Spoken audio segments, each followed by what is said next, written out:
ख्रिस्त में मेरे प्यारे भाइयों बहनों, माता पिताओं एवं नन्हे मुन्ने बच्चों, हमारे इस संसार में कई सारे ऐसे व्यक्तित्व आपको देखने को मिलेगा जो महान संत, कवि और धर्माध्यक्ष जो भी हमारे बीच में संसार से परलोक सिधार चुके हैं, उनके जीवन को यदि आप देखेंगे, मन चिंतन करेंगे, तो वह है कि परमेश्वर का वचन ने उन्हें बदलकर नया जीवन प्रदान किया है।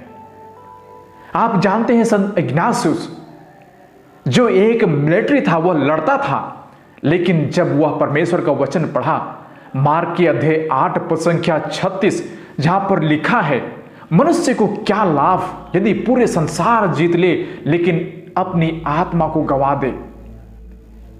उसी प्रकार संत क्लारेट, उन्होंने भी संत पौलुस का दूसरा पत्र कुरिन्थियों के नाम अध्याय 5 पद संख्या 14 में, जहां पर उन शब्दों को उनके हृदय को छू देता है, और वह है मसीह का प्यार हमें प्रेरणा देती है, और जिसके कारण वे वह प्रेरणा पाकर उन्होंने नया समाज का स्थापना किया।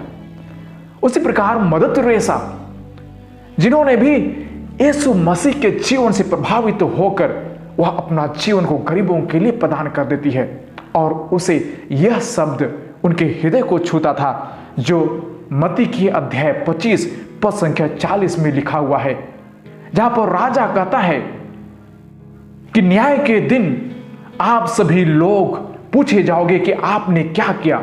जब मैं भूखा था, जब मैं नंगा था, जब मैं प्यासा था, जब मैं जेल में था, तब आपने हमारे लिए क्या किया।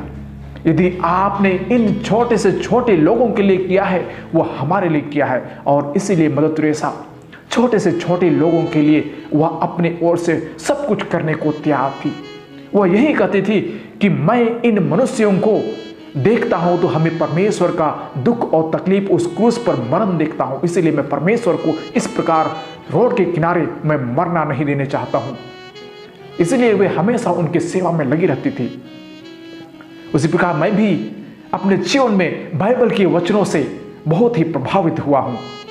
आप जानते हैं, जब मैं बचपन में मां के गर्भ में था, तो तब से हमारे अपने माता पिता, उनको कुछ प्रेरणा मिली थी, और जिसके कारण मुझे बाद में बताया, लेकिन फिर भी मैं बचपन से ही मुझे यह विश्वास था और मुझे लग रहा था कि जरूर मैं पुरोहित बनकर लोगों की सेवा करूंगा। और वह सब था यिर्मयाह के अध्याय 1 पद संख्या 5।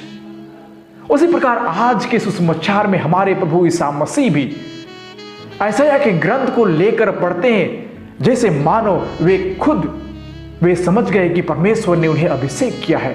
अभिषेक क्यों किया है वह भी इस ग्रंथ में लिखा गया है, जहां पर यशायाह के अध्याय में दिया गया था। और उन्होंने यह पुस्तक खोलकर वह पढ़ने लगा लोगों के सामने कि प्रभु ने हमें अभिषेक किया है, उसने मुझे भेजा है कि दरिद्रों को सुसमाचार का प्रचार करूं, और बंदियों को मुक्ति का, और अंधों को दृष्टिदान का, और दलितों को स्वतंत्रता का मैं संदेश दूं। और वही परमेश्वर ने किया अपने जीवन में। वह जानते थे कि हम इस संसार में क्यों भेजे गए हैं। मेरे प्रिय भाइयों बहनों, यह जानने की आवश्यकता है। यदि हम बाइबल खोलकर देखें, यदि हम बाइबल पढ़ें, तो जरूर हमें वह वचन छूट देगा और हमारे जीवन को परिवर्तन कर देगा। लेकिन क्या हम सभी उस परमेश्वर के वचन को क्या हम समझते हैं? क्या उनके शब्दों को हम अपने जीवन में लाने की प्रयास करते हैं? यदि हम नहीं करते हो, यदि हम बाइबल नहीं पढ़ते हो, तो वह हमारे जीवन को कभी नहीं बदलेगा। इसलिए आप सभी परमेश्वर के बताए हुए राह पर चलने के लिए परमेश्वर के वचनों को सुने, उनके वचनों को चलने के लिए अपने आप को तत्पर रखें। तभी हम अपने जीवन में बदलाव ला सकते हैं, हमारे परिवार में बदलाव ला सकते हैं, हम अपने बच्चों के जीवन में बदलाव ला सकते हैं। और सभी लोगों ने यह वचन सुनकर बहुत ही प्रभावित हुए। हम भी परमेश्वर के वचन को सुनकर चलकर हम लोगों को प्रभावित कर सकते हैं।